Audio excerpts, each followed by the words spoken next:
Surgery లేకుండా sciatica, spondylitis, frozen shoulder కి కేవలం 45 నిమిషాలలో నొప్పి లేని అత్యాధునిక చికిత్స ప్రాణ పెయిన్ క్లినిక్. హాయ్ హలో నమస్తే, వెల్కమ్ టు మూవీ మిక్చర్.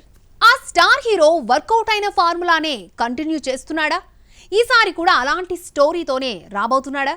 ఆ జోనర్ చిత్రాలంటే పిచ్చి ప్రేమ చూపిస్తున్నాడా? పీరియాడిక్ డ్రామాలంటే నాకు ప్రాణం అంటున్నాడు బాలీవుడ్ మెగాస్టార్ మమ్ముట్టి తనయుడు దుల్కర్ సల్మాన్. మహానటితో మొదలైన ఈ పర్వం ఇప్పటికీ కంటిన్యూ చేస్తున్నాడు. 1950-70వ దశకంలో సినీ ప్రపంచాన్ని ఏలిన మకుటం లేని మహారాణి సావిత్రి స్టోరీ ఆధారంగా తెరకెక్కిన మహానటిలో జెమినీ గణేశన్ పాత్రలో మెస్మరైజ్ చేశాడు దుల్కర్ సల్మాన్. 1980 స్టోరీ కథగా వచ్చిన సీతారామం కూడా బ్లాక్ బస్టర్ హిట్ అందుకుంది. దీంతో రెట్రో స్టోరీల వైపు కాన్సన్ట్రేట్ చేస్తున్నారు దుల్కర్. ఇవే కాదు, కురూప్, రీసెంట్లీ హిట్ అందుకున్న లక్కీ భాస్కర్ కూడా పీరియాడిక్ సినిమాలే. అంతెందుకు, సార్ చేసిన ఏకైక OTT web series guns and Gulaabs కూడా 90s స్టోరీనే.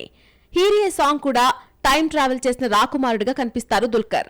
ఈ జానర్ లక్కీ ఫ్యాక్టర్ గా మారిపోవడంతో దుల్కర్ కూడా ఇలాంటి స్టోరీలపై ఫోకస్ చేస్తున్నాడు. రెట్రో లుక్స్ కు మాలీవుడ్ యంగ్ యాక్టర్ బాగా సెట్ కావడంతో మేకర్స్ కూడా ఇలాంటి స్టోరీలతో అప్రోచ్ అవుతున్నారు. దుల్కర్ అప్కమింగ్ ప్రాజెక్ట్స్ లో ఒకటైన కాంతా కూడా periodic డ్రామానే.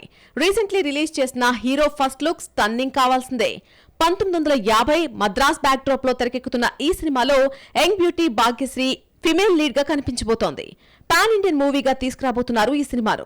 Spirit Media Private Limited, Wayfarer Film Limited బ్యానర్లపై రాణా దగ్గుబాటి, దుల్కర్ సల్మాన్, ప్రశాంత్ పొట్లూరి, జోమ్ వర్గీస్ నిర్మిస్తున్నారు. ఇదే కాదు, మరొక మలయాళంలో చేయబోయే సినిమా కూడా ఇదే కోవలుందట. ఏందయ్యా దుల్కర్, ఈ పీరియాడిక్ పిచ్చి ఇదే కంప్లీట్ గా కంటిన్యూ చేస్తావా ఏంటి అంటున్నారు సినీ లవర్స్.